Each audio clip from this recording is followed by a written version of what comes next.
Let's go. What's up, you guys? Sean Ross Sapp here for the Matt Riddle BROCAST for, it's technically March 9th, but this is going to run March 10th. He's not the shit-eating wild man of professional wrestling, but he is the water-drinking wild man of professional wrestling this week. What's up, Matt Riddle? Just chilling in Germany. Just got back from England yesterday. You know, I was in Germany before that, wrestling as well. So it's just haven't really had a day off. I've been wrestling every day. So, guys, you'll notice Matt's audio is a little low, but that's because he's overseas. He's in Europe right now. So what I'll do is I'll talk a little more quietly. That way you can just jack your volume all the way up, guys. But you're not alone in that room, are you? I'm not alone. I got a room full of stallions.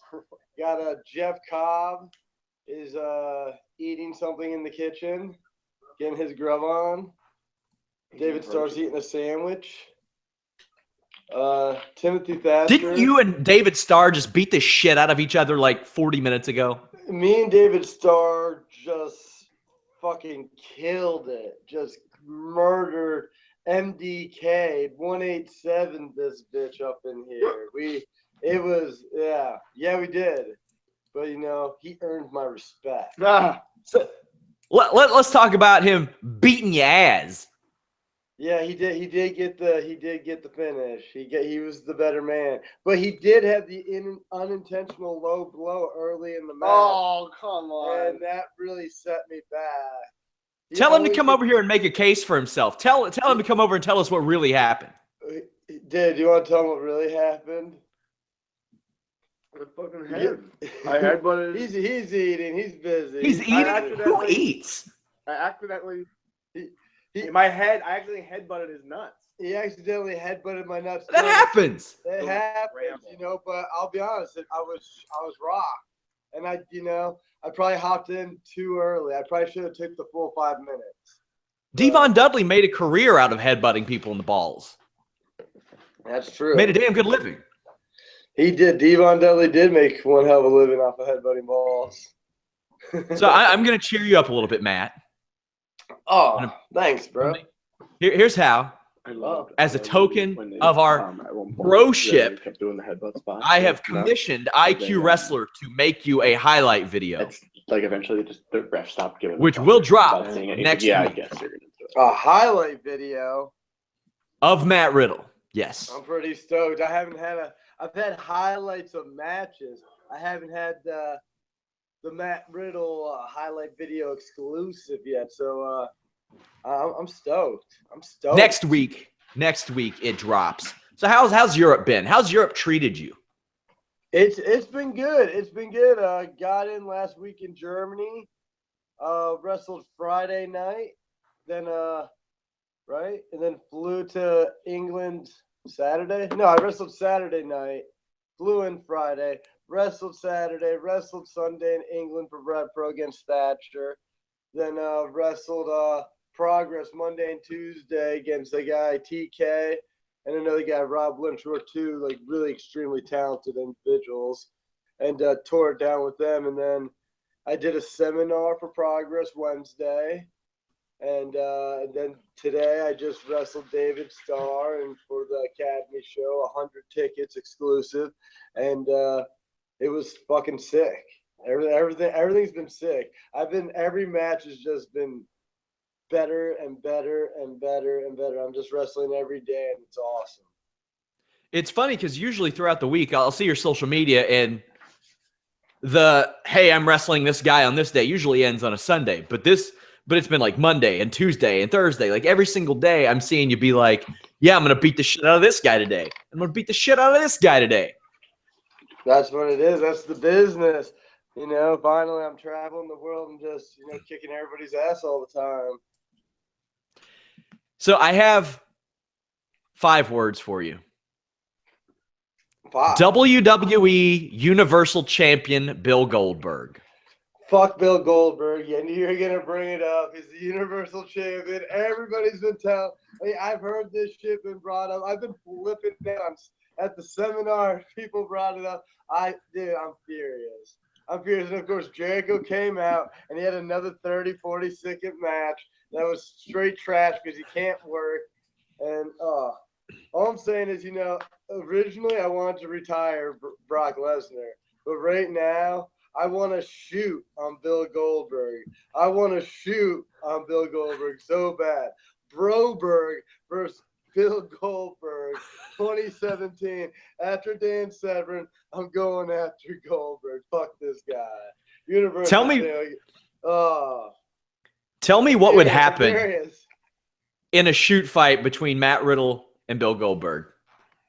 Well, I think we all know what would happen. I would take his soul out of his body.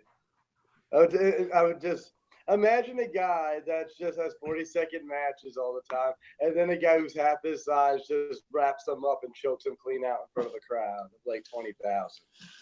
I would take his soul. I'd slap his face and take his soul. Why stop there? Why not in front of 60, 70,000? Hey, I didn't even know it went that high except for WrestleMania. I don't know. I just want to beat Bill Goldberg. Why not? I don't. Why not a WrestleMania? Dude, I would do it at an Indy show. I would do it at Progress. I would do it at Evolve. It's like I don't care where it's at. I want to shoot on Goldberg. Calling him out. Shoot. Flow slam. Set it up.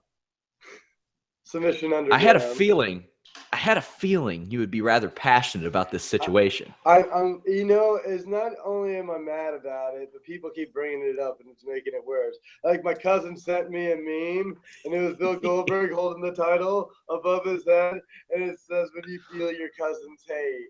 And I was like, "You motherfucker!" I'm like, it's just people know I'm not a fan of the Bill Goldberg train, and he's getting that ultimate push again. Except for he's not even working every week 40 seconds. He's working like once a month 40 seconds, and it's making me even madder. Lita worked a longer match than Bill Goldberg this weekend. Lita. Yeah. Well, Lita's a top talent. People, she hasn't wrestled in like 11 years though. She did like one of those gimmick 6-man tags where she didn't really do anything, but then she hopped in and hit the twist of fate. But she still worked more than Bill Goldberg did. That's true. Well, she had more psychology. That doesn't take much. Not at all. I'm dying. So how much longer are you in Europe? Well, originally I was gonna wrestle this weekend, Friday, Saturday, Sunday, and then I was gonna go home Monday. But then What Culture Pro Wrestling hit me up, and they asked if I wanted to wrestle Monday as well. So I took that booking. So I'll be going back to London Monday and then then flying home Tuesday. So did they contact you while you were over in Europe to do that? Yes. That's awesome. It was last second. They're like, "Oh, you're here. How about we just get you this flight and you just don't take that flight?" And I was like, quiet. I asked the wife first, you didn't want to, she's been missing me. So I had to clear that out. That's a pretty sweet deal, getting like a bonus European booking. Oh, yeah. Oh, yeah. It's been good. You're chugging that water down. You're staying hydrated, aren't you? Dude, me and Star literally just had a war. We just had a war. Of course I'm chugging this water down, bro. Oh, I want your opinion. Sometimes you'll see it, especially in independent matches, but The Rock used to do it. Sometimes you get a little parched in the ring. You do the thing where you take the fan's cup of water, you drink it. Yeah. You think that's cheap? Or do you think it's an effective tool? I think it's an effective tool. It's definitely an effective tool. It's a good prop. It's a good prop. It's a free drink for the hardworking athlete, when you take it from a crowd member. And, and you're giving the crowd member part of the experience to take home. It's good for everybody. It's good for everybody. I want to clarify, you were not misquoted, but misrepresented in the Wrestling Observer this week. They said that on our podcast, we said that Impact was trying to find out your Evolve contract status. That's not true. I was trying to find your Evolve contract status. They wanted your contact info. Have they done anything with that contact info? I don't think so. I don't know if Blue Meanie gave it to him or, if anybody gave it to him. But then again, You already said a damn name. You can't go back on the name. No, but yeah, it doesn't matter. But you know what I'm saying. But the thing is, I'm under contract with WWN, and if they wanted to do anything with me, they'd have to talk to Sal and Gabe because Yeah. I'm under contract with them. You know, because Sal and Gabe believed in me in the beginning, and they've given me ultimate opportunities. You know, and I wouldn't be where I am if it wasn't for those two guys. So. Well, Evolve's a very hot product right now, too. What all do you have going on Mania weekend? Because one of our guys sent me a list of all the shit he's covering for the site, and it's everything from Joey Janela's show, which is getting absolutely crazy, to the WWN Super Show. Like, what all you doing that weekend? Okay, so all the Evolve shows I'm doing, I think there's either 2 or 3 Evolve shows. I'm doing the WWN Super Show. I'm doing the Beyond shows. I'm doing the Progress shows. There's a Progress versus Evolve show. And then I'm also doing Joey Janela's Spring Break. And I'm hosting an after party at Back Booth after WrestleMania. And before WrestleMania, during WrestleMania, we'll be at a mansion party streaming live. So it Dude, should be a good weekend. You have quite the schedule. I do. And Quite then this weekend, after this weekend, I get home Tuesday. I rest up. I fly out Friday to Wrestle Circus, Saturday to PWG, and then Sunday to Beyond for that death match with Matt Tremont. What's this travel like for you as a guy who used to fight once every few months, if you were lucky, once every few months, as opposed to now when you're getting paid, you got to fly out almost every time? You know what? Yeah, when I don't work too locally, you know, I'm in the Northeast. There's a lot of promotions, but, you know, to work at like the best of the best promotions all around the world and all the different locations, you know, you definitely kind of wear yourself thin, you know. But you're practically you're a European regular now. Yeah, I've definitely been in England a lot. This is my first time in Germany. Well, second time technically. But, you know, like first tour in Germany. And, yeah. Did Jeff Cobb just spray Axe body spray in his hat? Jeff Cobb, I don't think that's his knee pad. Oh, okay. You need to get back there and tap him out. Give us what Submission Underground wouldn't give us. I feel like there was such louder noises. Actually, me and Dave and all of us rolled. We did a shoot today. How'd that go? How do you think it went?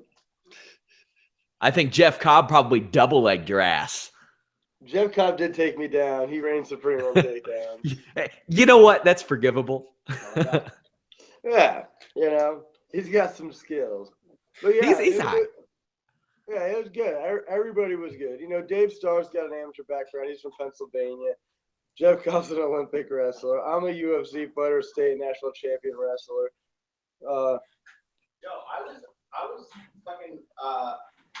I was a round away in the All-American from the All-American. I lost the All-American round. David started telling me he was almost an All-American. I lost the All-American round. But I like nationals. Well, Oh, that's. What did you place at States? I didn't place at States. Didn't place at States though. Well, Matt was almost a UFC champion. I was almost a UFC champion. Almost. Just kidding. That's what he said. A few amateur wrestling stallions, as you'd say. How the fuck don't you have a stallion shirt yet? What's wrong with you?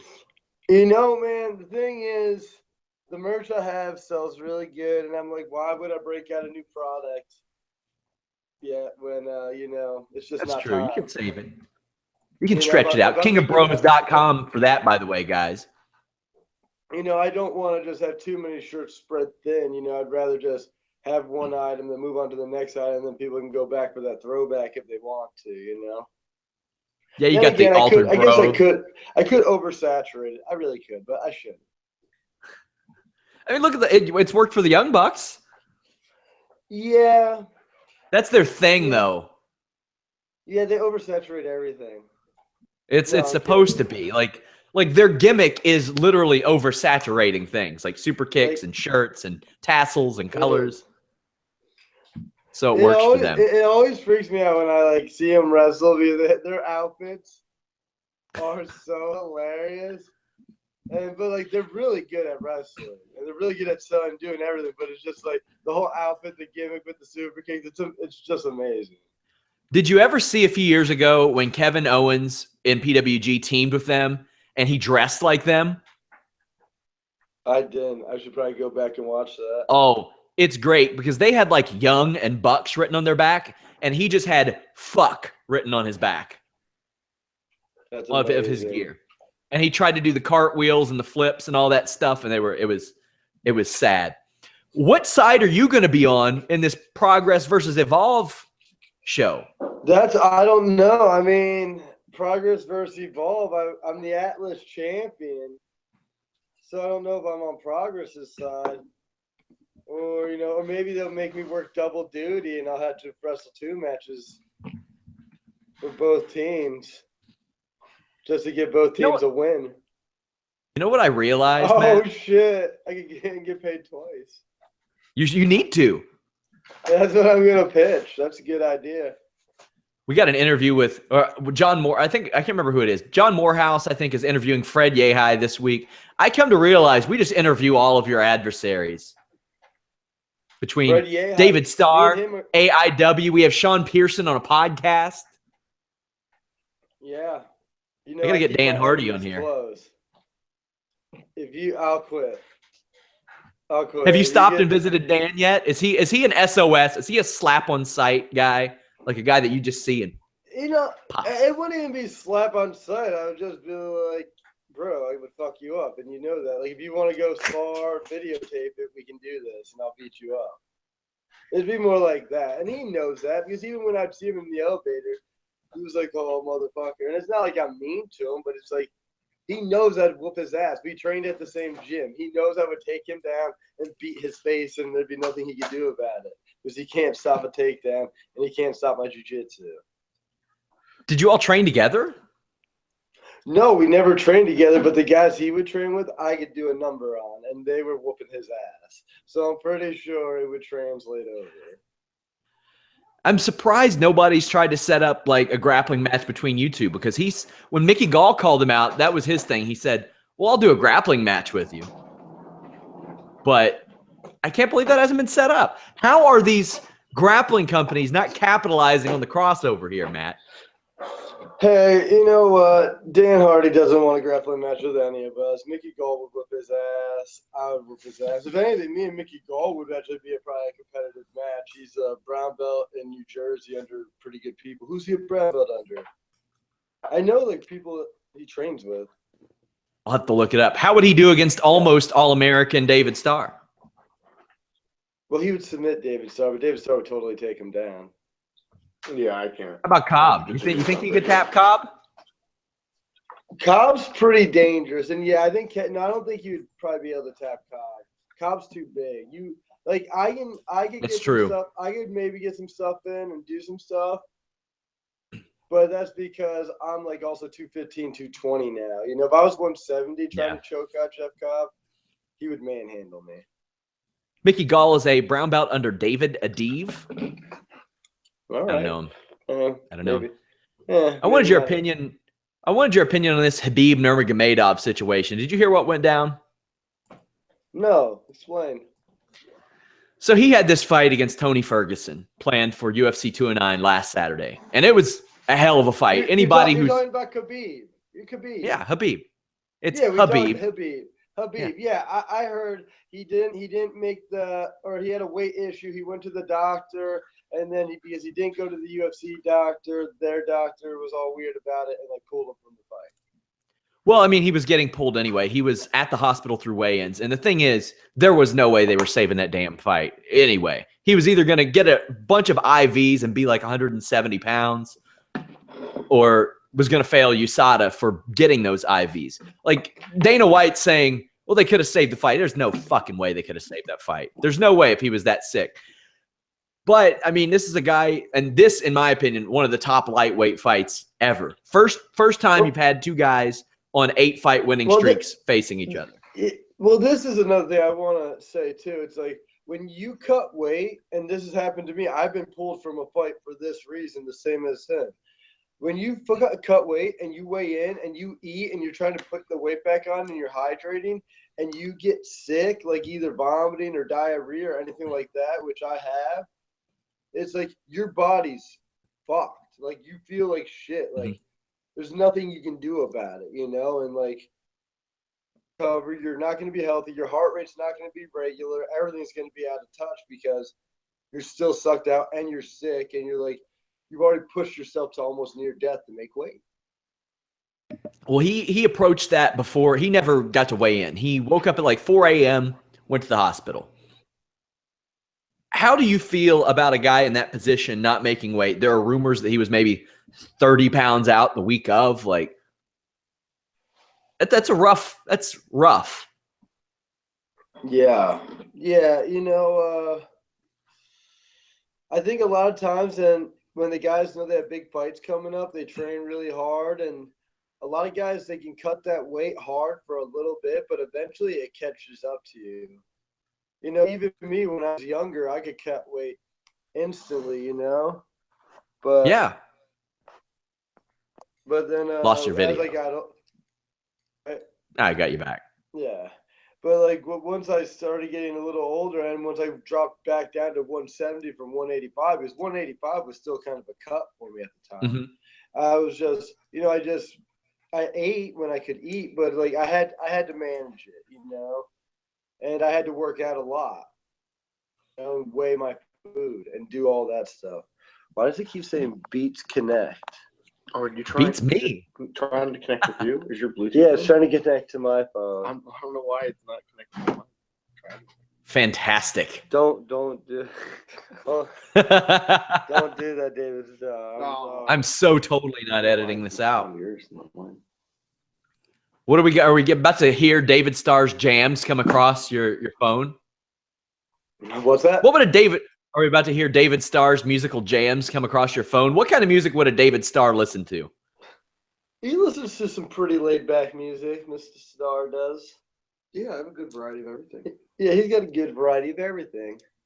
There you go. That's well-rounded. That's healthy. David Starr. That's healthy. Healthy. It is healthy. So, what are your opinions on maybe having a 165 and 175 division in the UFC and scrapping that 170? Because that's Connect to my phone. That's a 15-pound jump between 155 and 170, and between the two divisions, 155 and 170, they have 200 fighters. You don't need 200 fighters in in between two divisions. 100 each is a lot. Yeah, but you kind of do these days because they're having fights every weekend. Like they're bringing Jesse Taylor back for an Ultimate Fighter. They have to recycle what they got. People don't even understand what I'm talking about. Like they're already fucking rewinding because they've already shit the bed by firing everybody and hiring everybody and treating everybody like shit. Can't argue that. They've lost a lot of good talent. There are so many guys. Go ahead. It's like two losses and you're fired. Or one loss because you fought Boyne a couple times because you wanted to protect your paycheck, you're fired. And it's like, it's not like they don't make enough money, but they were always looking for the cheap dollar.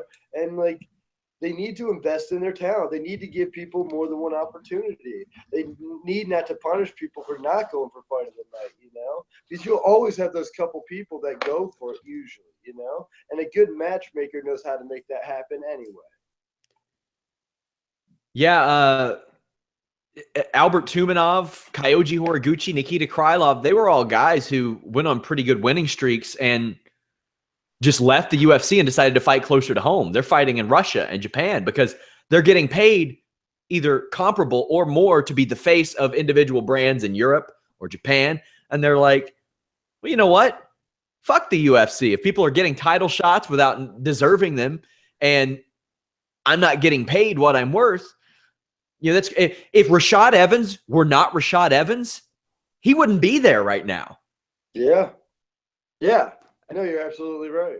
You're absolutely right. But the thing is, they've only built up certain people. And Rashad Evans, he's had a great career. Rashad Evans is good. Yes. He's like Michael Bisping, you know. These guys are Hall of Famers, you know. They've been around long enough, and they're good. They've paid their dues for sure. But it's like you got to realize MMA is one of the toughest sports in the world, and there's so many ways to lose and win that anything can happen any second. Any second, you know. You just have like a bad year, and that's it. A bad couple months, and that's it. That's your career. Hey, I watched your documentary last weekend. Oh, did you like it? It was good stuff. Thanks, bro. They got your amateur wrestling footage and some old photos and stuff like that. That was a good watch. You all can check that out at Flow Slam. What was that process like? The process was grueling. I woke up every morning around like 5:30, and we would shoot. Is that legit? No. I was like, what the fuck? There's no way. No, the documentary, they showed up to a couple Evolves. They showed up to the San Antonio Evolve where you were at. Yeah. They filmed me when I did my seminar down there and stuff. They came up to Pennsylvania and filmed me for teaching class and hanging out with my family and stuff like that. And then they also were in New York when I wrestled in New York against, I think, Chuck Taylor, I believe. Or maybe it was Jeff Cobb. Yeah, you wrestled Chuck in San Antonio, I think. Yeah. Well, I've wrestled Chuck at Laboom as well. It just wasn't a hardcore match. Oh, okay. And Jeff. Yeah, that was a damn fun watch. I liked it. Yeah. I liked it. I'd like to see Flow Slam do some more of those. I love those mini docs they put out. Like, dude, the mini doc, like that's the kind of stuff like the UFC should be doing for their fighters. Oh, and yeah. then they would actually build their fighters and their brand and build up the sport. People could get behind people, but no, why would you do that? Every fighting or sports entertainment company should be doing that. Every single fucking one of them. Dude, people don't get it. They don't know how to promote or market. And it's not all about trash talking Irishmen. I'm not saying Conor McGregor's not bad at promoting a fight, but like there's other ways of doing it, and you don't have to do it that way. You don't have to throw Monster Energy drinks at kids in crowds. What's wrong with that? I don't know. I just disagree. You know how I feel. I respect hey, nothing wrong with drinking Monster. I don't drink it, you know. I just have him here to throw, man. I don't drink them. You just did you buy that off eBay? Is that the one he hit somebody with? I don't like my neighbors. And sometimes if your neighbors step out of line, you got to fucking chuck a Monster at their head. Yeah, or like at somebody else because you don't want to like actually hit your opponent. Yeah, that's true. I mean, like he should have had somebody on hand to throw it. That way he didn't get in trouble. Yeah. Well, I mean, I guess he didn't didn't plan it. Yeah. Why not have Artem Labov there, his training dummy that he beats up all the time? Should have had him there. Would have probably calmed him down. Perhaps. So you're looking at wrestling what, 5-6 times Mania weekend? Well, I got the 2 Evolve shows, a Progress versus Evolve show, a Progress show, WWN Super show, Joey Janela Spring Break, the 7 that I'm counting right now. Mm-hmm. Because I think there's like Jakara and Kaju also part of the experience, but yeah. I don't do Jakara or Kaju. They didn't invite me. How dare they? And I think there's Shine or Shimmer, one of those. Well, if you're wrestling for them, that's a whole different set of fucking questions. Yeah, I'm not. They don't allow it. One of the things that came out of your documentary were some comments about Dana White. And I mean, I've seen it personally on this podcast. There are days when you're like, whatever, Dana White, whatever. And then there are days where you're like, fuck Dana White, because I'm sure it's a polarizing situation for you, because had that not happened, you might not be where you are now, but it was still a shitty situation. Yeah, well, the bottom line is, and I mean this, like, and it's nothing against him as a person. It's just a fact. Like, he is an asshole. Like, yeah, and, you know, and I don't mean, it's not like, F you, asshole. You know, I could care. It's not like personal, but like any guy that would fire somebody on a 4-fight win streak after they had their 3rd child is like kind of an asshole. Like, They could have brought me aside and talked to me and been like, you fucked up again. Like, you're suspended. We're not going to give you a fight for a year. You know, Yeah. or you have to give us this much money back or you're fired. Or something like, you know, if they said something like that, I would have did what they told me. But it was never anything like that. You know, honestly, it was very personal, you know. So, and I you know, and maybe I took it personal because I had my third child and I was on a 4-fight win streak, you know. So did you ever, you've never talked to Dana White since then, correct? No. That, like, if I could ask him one thing in relation to this side, I'd be like, have you heard Matt Riddle's doing pretty good in pro wrestling? What do you think? I wonder if his rage has subsided. I don't know. He'd probably be like, I could fucking care less. He's a loser. Maybe. That's what he would probably say. Well, he might care less until you're in WWE. Then all of a sudden he would care an awful lot. You want to know the funniest thing? You want to know the funniest thing about that situation? What's that? And it's really funny looking back now. And I'm going to show you the screenshot. Dana White's on there going off on you, right? On Fox Sports 1. And he says, this dummy has to show up for work 3 times a year and can't pass a drug test. Look at the guy he's talking to. Chael Sonnen. And look at the look on Chael Sonnen's face. Because Chael couldn't fucking show up to work 2 or 3 times a year and pass a drug test. Yeah. You know, I never noticed that until like somebody sent me the video and they're like, look at the look on Chael Sonnen's face. Because it says months after he failed a drug test, I think. Yes. Or and 2. Then he failed one, and then he failed one right after that, like his third or whatever. He failed. And no disrespect, but he actually failed for a PED. Yeah, several of them. And he'll tell you that. Not an herbal supplement, a PED. When I interviewed Chael Sonnen a few months ago, I asked him about that, and he said that he called Joe Rogan and was like, hey, Joe, I need to talk to you now. Remember when we wondered how good these new drug tests are? As it turns out, they're really fucking good. That's pretty funny. That's pretty oh, funny. man. We got kind of a short show today, guys. Matt is in Europe. We'll be back in full force next week, of course. Matthew, anything you want to tell these people before you go? I know you're about to get off of here and just beat the shit out of Jeff Cobb and Starr. So I am. I'm actually probably going to go to sleep. It's been a long couple days, and I've just been very busy. But, yeah, you know, kingofbros.com. Absolutely. You know where it's at. Get that bro merch. Guys, we're going to be – Go ahead. Oh, you're cutting me off. I did. Go ahead. Go ahead. Bro, 16 carat this weekend. Got Donovan Dijak first round.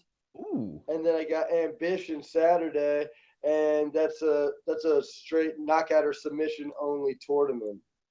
That's awesome. So I think my odds are very favorable on that. You got to be going in the favorite in that one. I think I'm going into these tournaments as a favorite. I mean, Starr did beat me tonight, unfortunately. That's true. But what other studs we got in that tournament? Do you know? Oh yeah, we got Speedball Bailey. Ooh. Dave Starr's in the tournament, the man who beat me.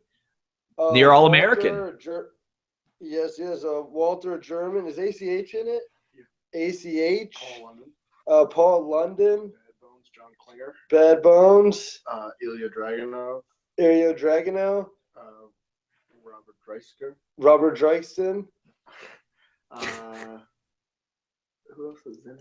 I could go on. There's a lot of people in the tournament. If you saw look Bad Bones face Josh Barnett on Impact a few weeks ago. Yeah, he faced Josh. You know, Josh Barnett. That was sick. Didn't do it. So, it was sick. Guys, we're going to have that Matt Riddle highlight up next week as well. Hopefully. IQ's working on it. He's the best when it comes to highlight videos. If you want to have one commissioned, go check him out at IQ Wrestler. Of course, register for free at Fightful.com. You'll get early access to shows like this. We'll be back next week, and Matt will have his mic situation handled. and you'll get to hear more. I'm probably Yes. just going to ag Matt on more about Goldberg. That's probably what I'm going to do. It's going to be turned into the hour of us talking about Goldberg. I don't like That's what that. I will Why? lead the Fightful podcast if we had to talk about Goldberg more than How we dare can talk you? about we can talk about Goldberg like 2 minutes, 3 minutes a show. We shouldn't dedicate more have time the- than his we'll matches have- are, I guess, right? Yeah, we should have the Goldberg minute. Yes. The Broberg minute. The Broberg yeah, minute. we'll do- Jesus Christ. Guys, follow Matt at RiddleBro on Instagram, at RiddleTough7 on Twitter. Follow me at Sean Ross Sapp. And, of course, all of our handles down here. UFC Brazil coverage Saturday. I'm doing a podcast on my own Sunday covering UFC Brazil and Ring of Honor 15th anniversary. Hot diggity damn. Yeah. Let me get your opinion on this, Matt, real quick. Hardy's signed him with Ring of Honor for about a month. What do you think about that? I like it. I like it a lot. You know, the thing with I don't know if the Hardys are gonna go back to TNA or what their deal with that is, or if they're gonna go somewhere else. You know, WWE. yeah, probably WWE. But I think it's good. You know, I think it's good for the Hardys, and I think it's good for TNA. I think TNA is starting fresh with fresh talent. You know, I think Galloway didn't re-sign, the Hardys didn't re-sign. You know, Jade's and gone. I think Jade's gone. You know, I think there's a lot of gaps. You know, a lot of holes now. But I think there's a lot of up and coming talent that's going to fill those gaps. You know, there's a lot of good wrestlers out there. You know, And it's not TNA anymore. It's just Impact Wrestling. so it's a completely different product. Completely different. Guys, Completely till next different. time, we are out.